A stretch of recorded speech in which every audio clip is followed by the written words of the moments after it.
Good afternoon, everyone. Welcome to the Spring 24 Young Storytellers Big Show.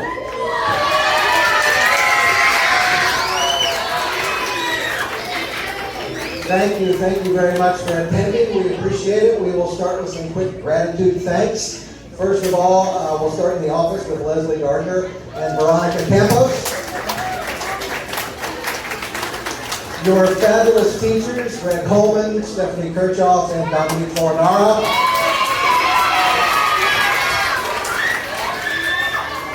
And last but not least, your principal, Casey Chabola. Very good. Okay, and now let's give some gratitude over here for my cousin Phil, Banks Family Tech, running the video. That's right, and wake the neighbors, phone your other kids. It's the best actors in LA right here. And for the first time ever, I'm using alumni assistants. They did the program last year. They were so wonderful. They wanted to do it again. So these are my co-hosts for this afternoon. So give a warm welcome for Yvette and Ava. Okay, are you ready to get this party started? Okay, let's bring your fellow writers down the red carpet, shall we? Hi.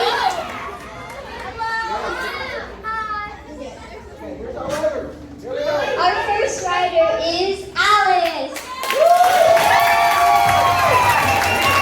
Our second writer is Eloise. Next up is Peter.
Very good. Thank you so much to our co-hosts right there. Give them a nice round of applause.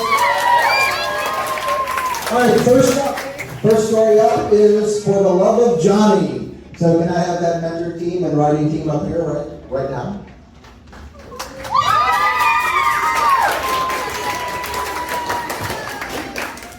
Okay, very good. This is our mentor, Safa. She's going to ask you a couple of questions before the show is introduced. Hello. So, where are we going? You just spike me. Where's the spike for it? Anyway, welcome to the show. We're going to start off with a rom-com where things are not as they initially seem. It's called For the Love of Johnny. It was written here by Eloise and Alice. And so, one question everyone wants to know is, how did you two come up with this story? Well, I was upset the day we started writing our story, and Alice came up with this amazing base story for us. And then each week we just added on to it until we got this monstrosity that is For the Love of Johnny. And what has been your favorite thing about being part of Young Storytellers? Just hanging out with everyone and writing a script. All right, well, without further ado, enjoy For the Love of Johnny.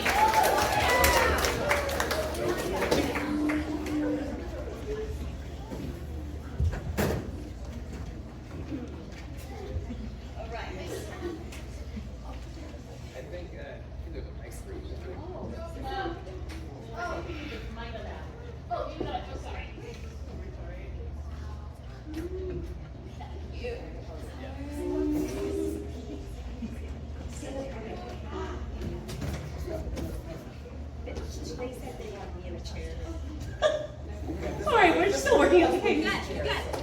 Okay. Exterior in a park, daytime. A picnic scene, atop the gingham blanket, a spread of snacks and finger foods. Mr. Johnny, 40s British, bald, pathetic, sits opposite Charlanda, 30s gorgeous blonde, who's holding her chihuahua, Timmy. I've just been having so much fun with you lately. Yeah, same. Mr. Johnny is so excited, he doesn't hear her sarcasm. He reaches into his pocket and pulls out a beautiful little box. He gets onto one knee and opens the box. Inside, a diamond ring glistens in the light. My sweet little angel, you're the love of my life. Will you marry me? Well, it's not you, but it's you.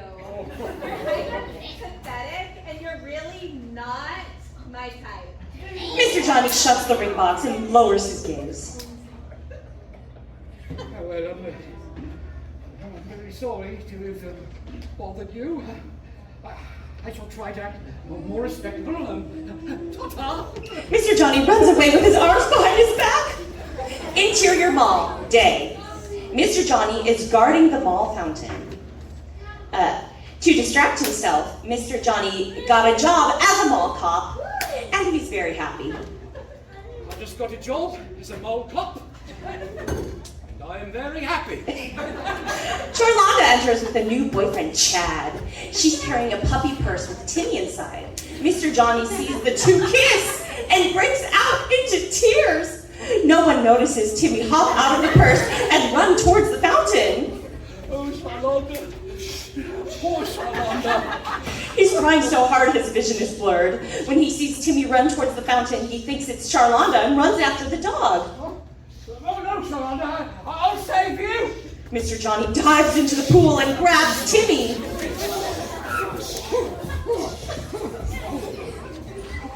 Oh, I've got you, Charlanda, but you have surely grown quite small. Have you lost a lot of weight? Mr. Johnny gets out of the pool, still holding Timmy. As he pants to catch his breath, Charlanda runs over. You saved him! Thank you, thank you, thank you! However can I repay you? Mr. Johnny realizes who he really saved. What? Your boyfriend, that dog? Who did I save? Oh, you silly! You saved my dog! Well, yes, suppose I did. Oh, babe. Come on, it's time to go. Wait, I know how to repay you. Maybe I will take you up on your offer? My offer? What offer? Oh, for heaven's sake, she's proposing to you, you idiot. Very funny, babe. Seriously, let's get going. This is very interesting. I might have to think more about that one. Mr. Johnny saunters away from Charlanda and Chad. A moment of complete silence. It was shocking, baffling, completely dumbfounding. No one had words to describe it, except one. Allow me to translate for Timmy. What the bleep just happened? Exterior street, day.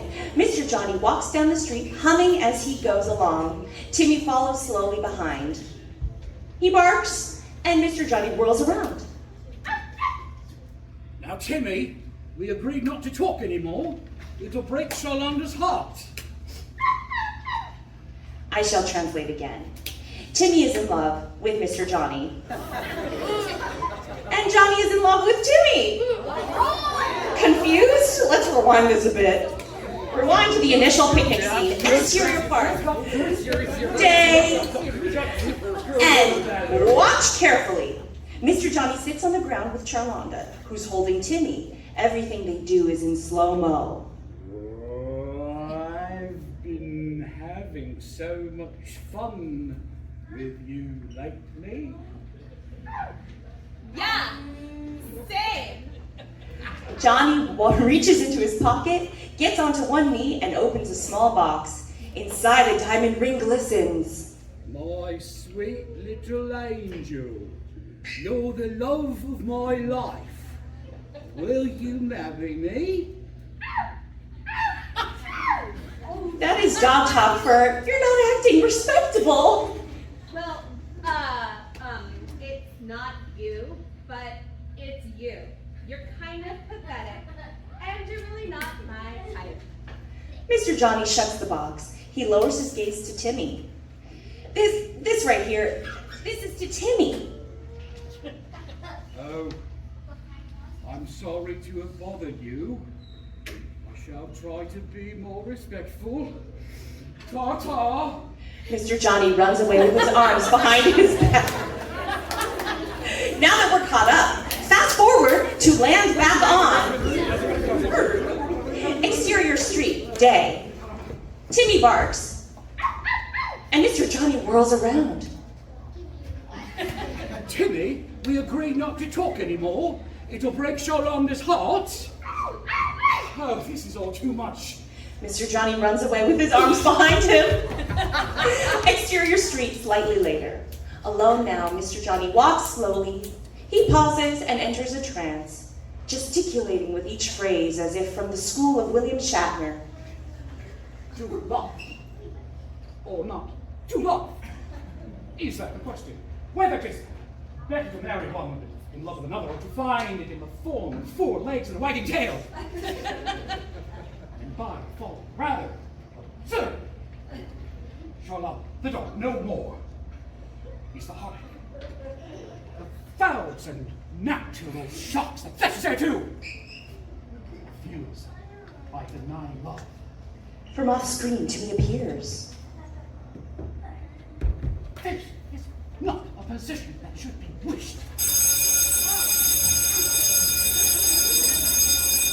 Charlanda, the dog, perchance, sharp, Chad.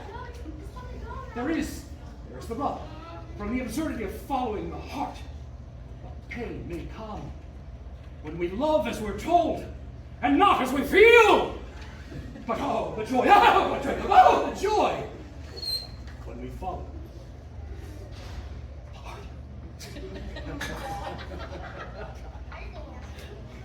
I must follow my heart.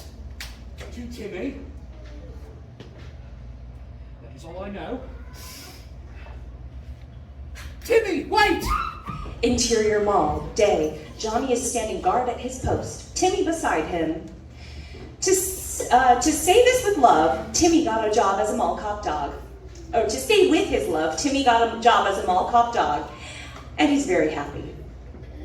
Off to the side, Charlanda is at a kiosk across from Johnny and Timmy, bored out of her mind. To deal with her heartbreak, or rather humiliation, over Johnny's public rejection, Charlanda got a job at a kiosk right across from the mall cop station. And I am not very happy about it. Timmy, this is an elementary school. I cannot translate that. Except to impart you all with this. Love freely, for in matters of the heart, things are not always what they seem. The end.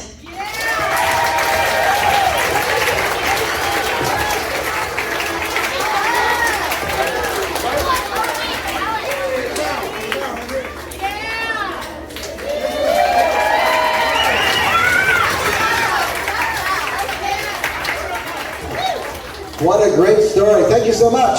All right, up next we have the team of Jenna Klinging-Smith doing the story of Chiral and Pink Aerolob's final fight. Let's get that team up here right now.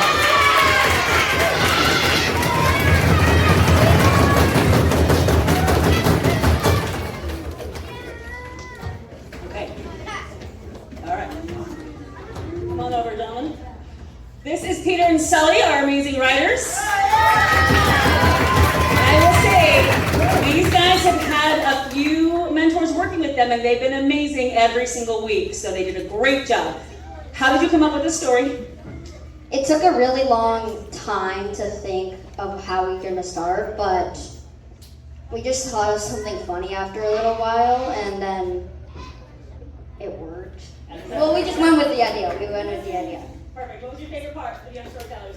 My favorite part young storytellers is writing a script and then, and then them acting it out and seeing what it looks like. Wonderful. Let's get started with the fun.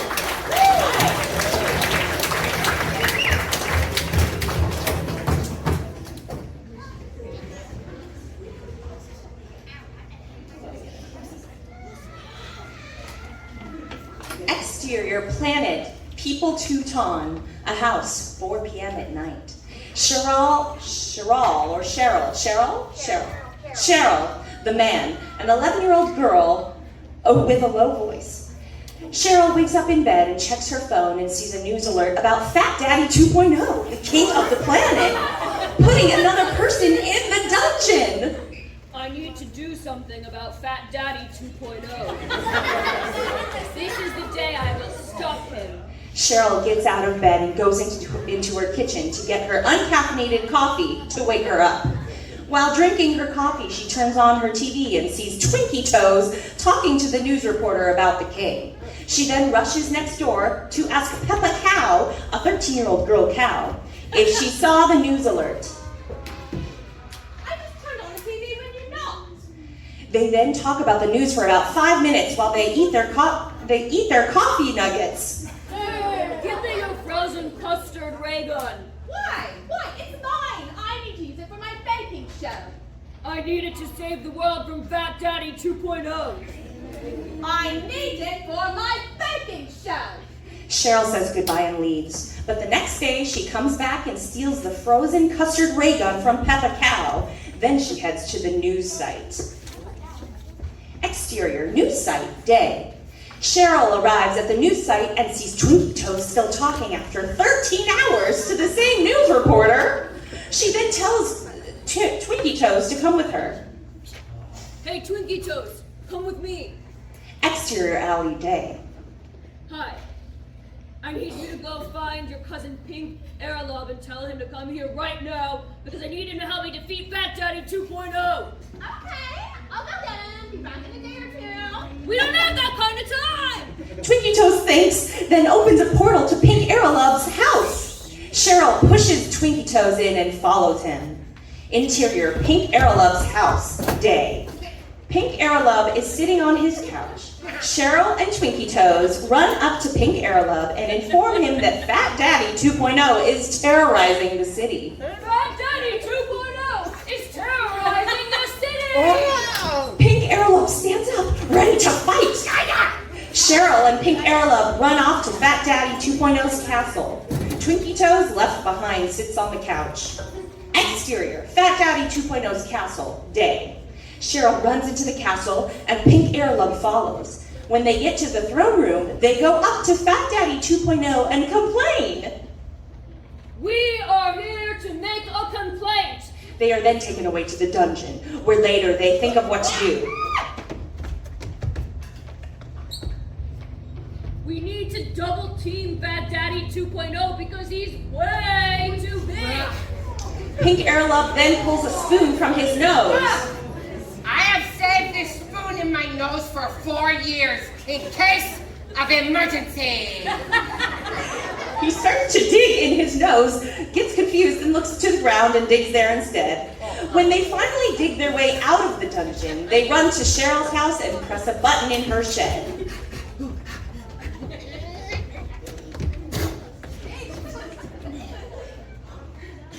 This is my secret underground lair where I usually eat and plan for childbirth.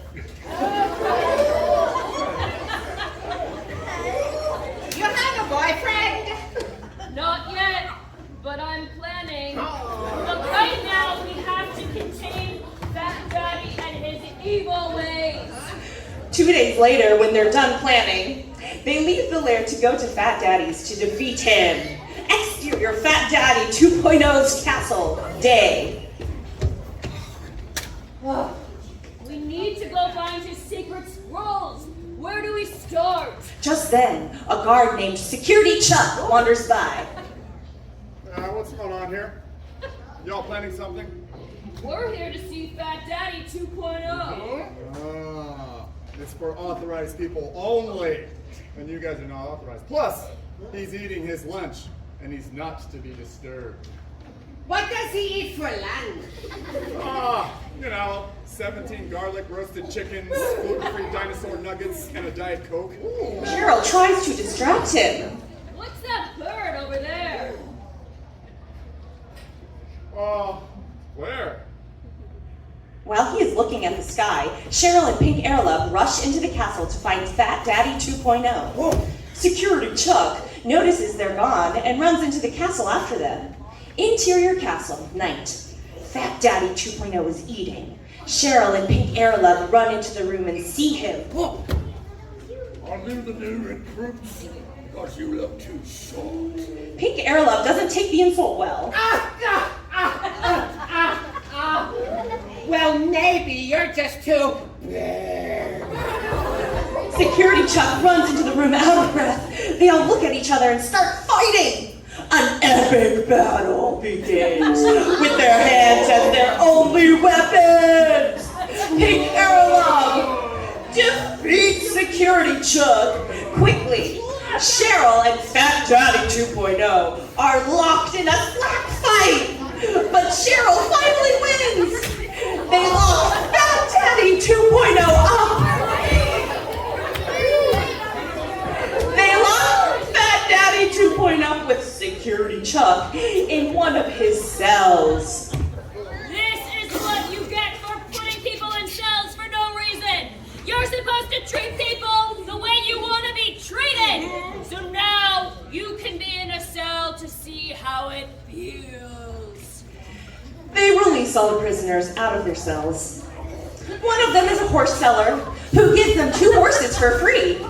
Cheryl and Pink Airlove ride off into the sunset. The end.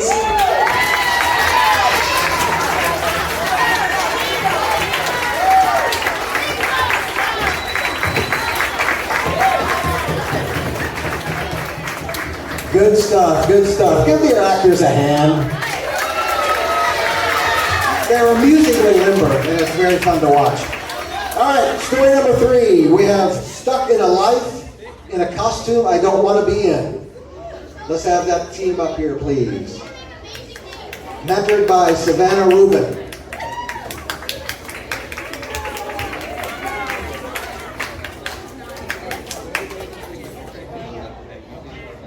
Hello guys, I got to mentor this amazing team, also known as Triple S.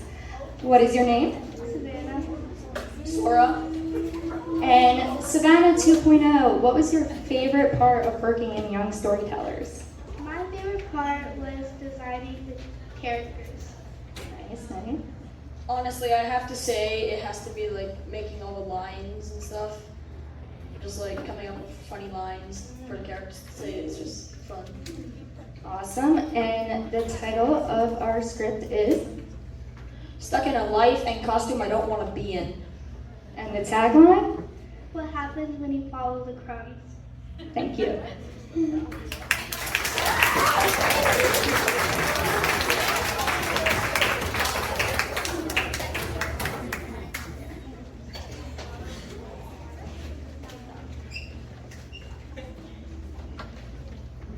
Interior, Rubber Ducky Store Day.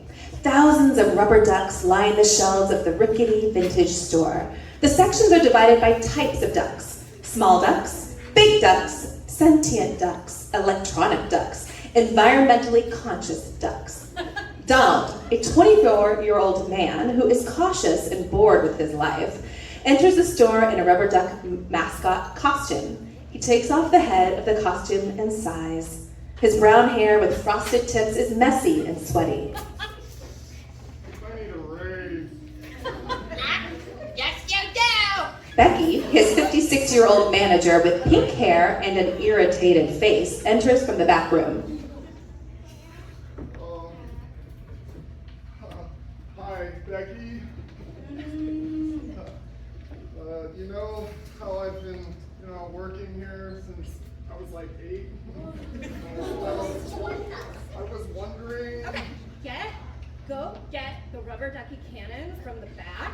You must go to the stoplight and shoot them at people with their windows open. That's how I'll get customers. Interior back room, a cluttered, dark room. Donald spots the cannon behind a box of ducks labeled "Throw away, please." When he moves the box, the cannon falls over. As Donald bends to pick up the cannon, he notices crumbs leading to a door with a "Keep Out" sign. Hurry up and don't forget your thick duck head. Donald hesitates, then decides to open the secret door. Exterior, gingerbread land. The door leads to an endless-looking valley of gingerbread, candies, frosty hills, and a globed, twinkling sky. It's sunny and snowing at the same time. Donald is confused, but amazed. His stomach rumbles as he notices the candy houses. He spots 2 gingerbread cookies. Donald takes a bite out of one of the arms. Oh, my gumdrops! My arm! Donald falls to the floor in shock. I'm so sorry. I didn't realize. Sound the alarm! Suddenly, an army of angry gingerbread men with rolling pins and forks in their hands run toward Donald. Donald quickly gets up and runs as fast as he can. Exterior, Milk River, marshy. A marshmallow, who is a bit squished, wears a top hat and a monocle, peacefully rows his canoe along the river. He is suddenly splashed with creamy milk when Donald runs straight into the river. Oi, mate! You're in my top hat! Oh, so you totally don't have to. But do you think you can help me out, maybe? In the name of s'mores! Absolutely not!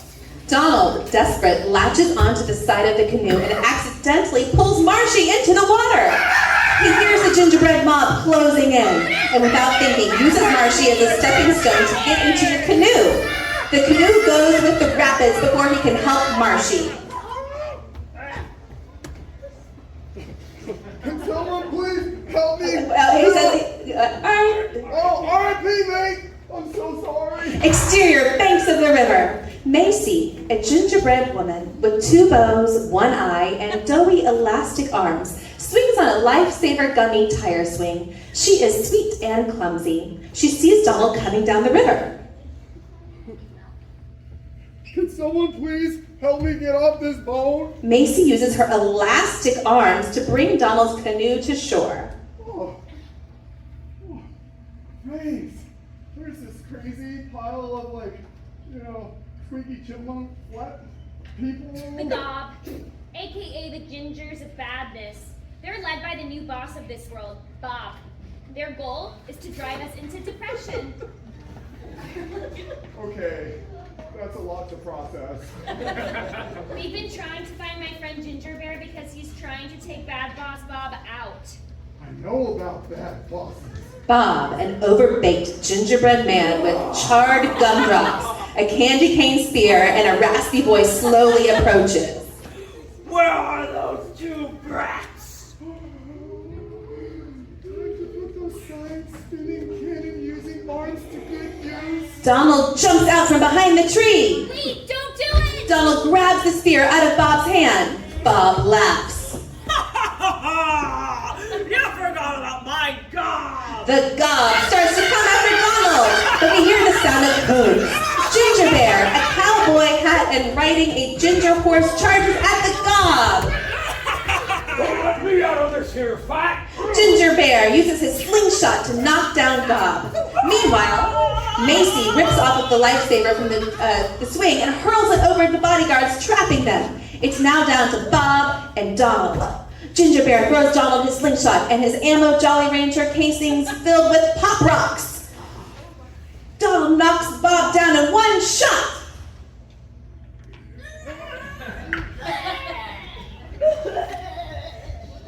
You did a great job! You have an incredible aim. Oh, I've had practice. Do you want to go home now? Donald nods. Macy walks him back to the secret door as the town cheers him on.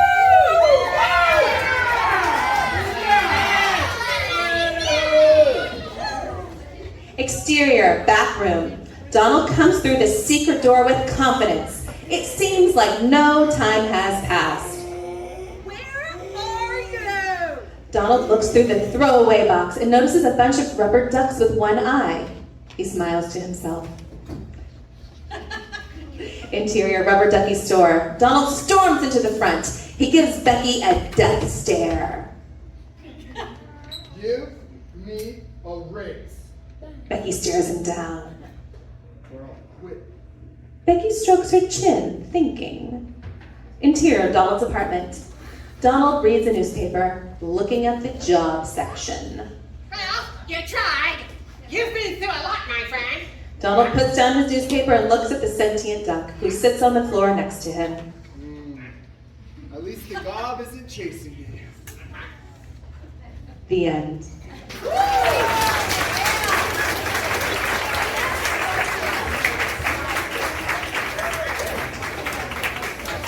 Fabulous, fabulous story. Next, we have another rom-com. We have A Wedding in the Lake. Also mentored by Jenna Clinging-Smith. She was very busy this semester, and I thank her for her amazing contribution. Very good. All right. So we have Noah and Holly here, and they were amazing this semester. So first question, how did you come up with the story? When we heard, on the first day, we were thinking about the options of what theme, was it a sci-fi, stuff like that, and then we kind of just looked at each other and was like, yeah, we're doing a dumb rom-com. A dumb rom-com. And it kind of just... And they nailed it. What was your favorite part? Probably writing the script and picking the actors to do it. Casting fun, right? Casting. Yeah, all right. Good job, everybody. Let's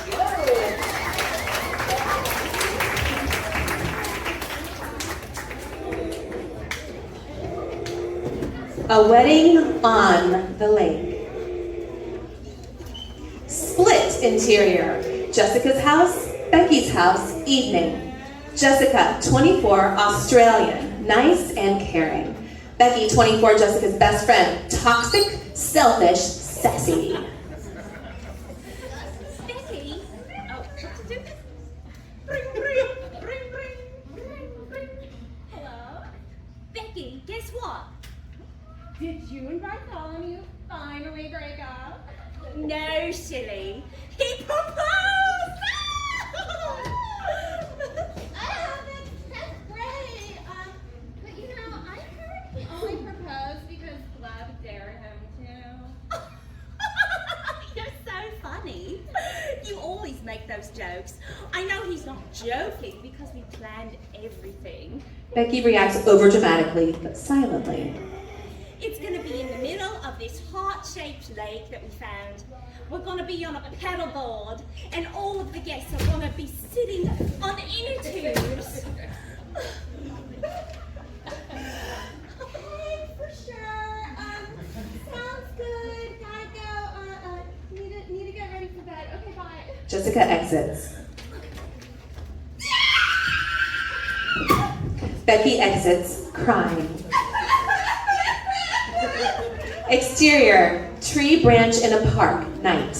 Gleb, 25, clumsy, selfish, toxic, playing poker with Bartholomew, 25, nice, fun, oblivious to Gleb's toxicity. I won again. Now you owe me 1,989 big ones. This can go towards my wedding. What? Are you okay, bro?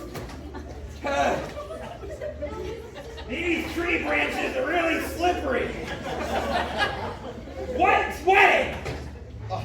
Didn't I tell you? Jessica said yes. That's great. I'm so happy for you guys. But look at the time. I have to go. You don't have a watch. Yeah, I have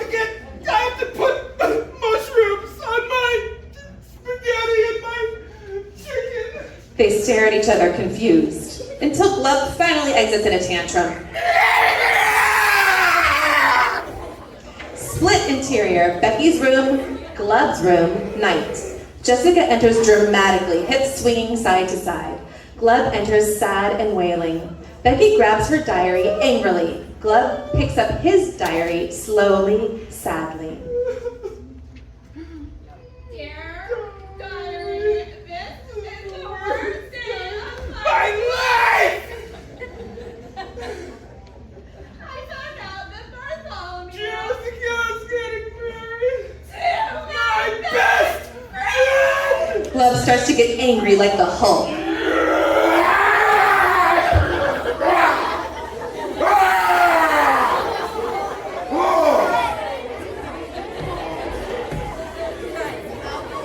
I need a plan! I need a plan! I have the perfect plan. I just have to take out the minister right before the vows. I'm going to throw one of my 22 Stanley bottles at him. I will borrow a jet ski and bump into the minister before the vows. They'll have to cancel. Wait. They'll have to cancel the wedding. Exterior, in the middle of a heart-shaped lake day. The day of the wedding arrives, and all the wedding guests are on inner tubes, while Bartholomew, Jessica, and the minister are on paddleboards. Becky is sitting near the back of the guests. Do you, Bartholomew, take Jessica to be your awfully,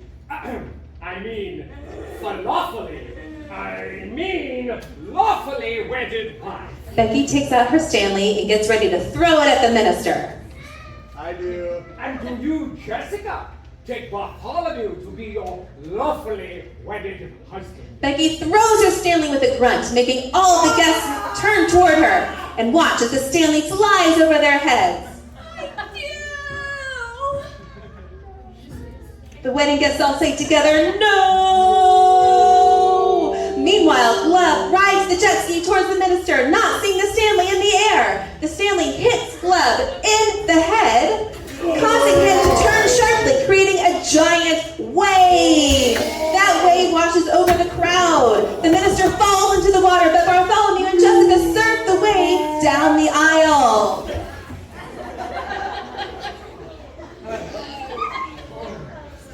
The minister says, Oh, yeah. I now pronounce you husband and wife. Bartholomew and Jessica tango on their paddleboard. Who say? Interior, Bartholomew and Jessica's apartment, morning. 1 week after their wedding, Bartholomew and Jessica drink coffee at their breakfast table. The wedding was kind of crazy. What do you mean? It all went pretty well, except when the minister fell over. He didn't fall over. He got hit by a wave. That was made by your friend. Well, when I talked to him, he said that he was hit in the head by a Stanley. Doesn't your friend have like 22 Stanleys? I guess both of our friends are pretty toxic. I guess you should never invite your toxic friends to weddings. Jessica picks up her phone and dials Becky's number.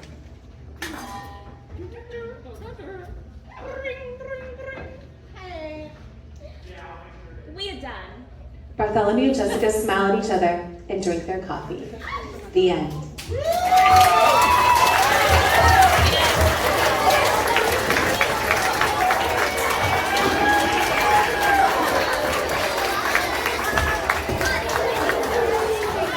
All right.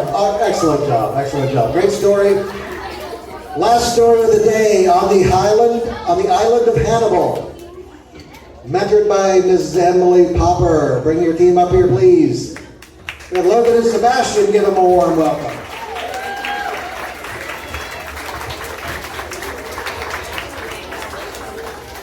These two are the finest young lunatics I have ever had the opportunity to watch write. So, I'm going to start with Sebastian. Can you tell us how did you guys come up with this story? Actually, the first day, we were very excited that we were in Young Storytellers because we both loved the performance last time. And we were thinking of beards for some weird reason, and we tried to include that in our story, and it went somewhere else. Accurate. Can you tell us your favorite part of Young Storytellers? Probably coming up with all the stuff to write. Excellent. So I'm going to ask Sebastian, will you read the title? On the Island of Hannibal.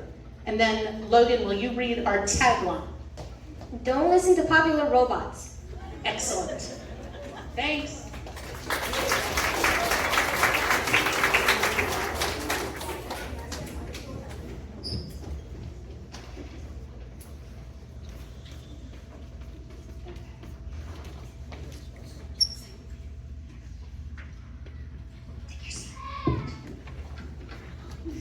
Okay.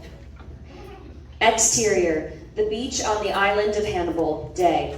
The hot sand is pale, and the waves the size of King Kong hit the shore. The beach is outlined by a crazy, lush rainforest. Behind the beach, a perfectly pointed triangle-shaped mountain rises up. A dark temple balances on the mountain's peak. It is lined in cardboard, which has been painted gold. The priest, a wrinkly old man who holds a length of cardboard and wears an all-black toga, sits with the judge, who wears goofy, googly-eyed glasses, a Hawaiian shirt, and hair like Don King. So many cardboard handles here at the temple. I'm afraid it will lose its center of balance and destroy our cardboard, which is more precious than gold. I'm more worried about the beard contest, the sword fight that's fought with beards. It's the most important competition of the year! But if the temple falls, you can't have the contest, which, in my opinion, is the worst thing ever invented. Okay, I don't care that you hate the contest. I love it. King loves it. The king wanders by them. He wears a crop top, hula skirt, a crown, a shaggy beard, and clown shoes. He holds a honking horn that makes the sound of the Axel Foley theme song from Beverly Hills Cop. When he speaks, his voice is deep and dignified. Yes, I do love it, because the scientists love it. If the scientist likes it, then I love it. You know what? The scientist is a phony baloney. You are the phony baloney. I believe everything that the scientist says. Me too. If the scientist says it's cool, then I think it's cool.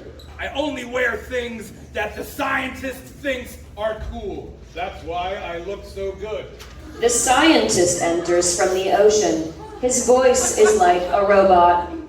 It is time for the beard fighting contest. The winner gets to come with me to my laboratory. Yeah, dude. If the scientist likes the beard fighting contest, then I do too. I thought you said you hated it. Not if the scientist likes it. If he likes it, then I like it. But I am still worried. Why are you so worried anyway? As the scientist told me, if the temple falls, it will crush Jimmy the Talking Turtle.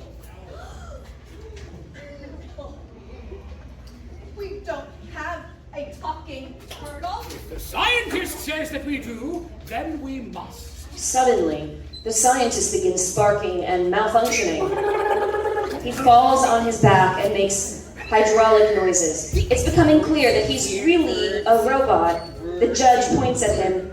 Robot! A machine! It's making you dress like this! The king and priest are completely dumbfounded. He's a robot? The scientist sparks a little more, then his robotic body explodes so that all that's left is his giant talking mouth.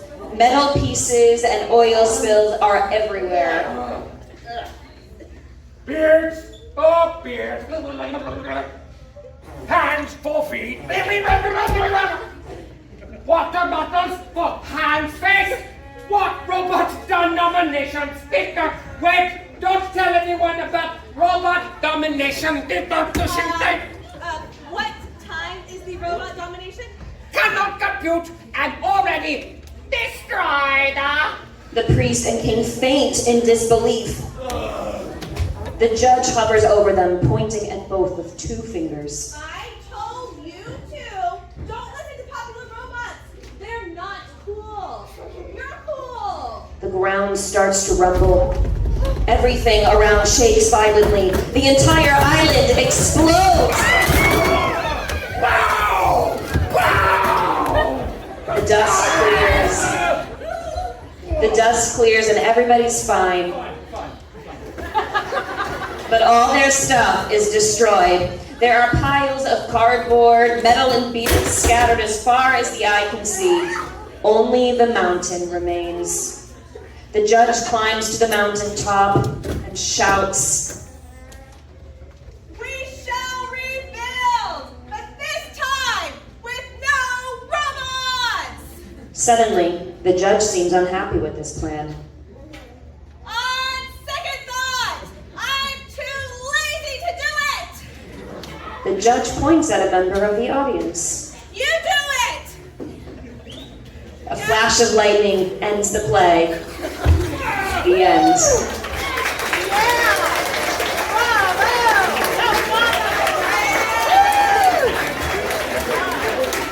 Riders, come up right here. All the riders.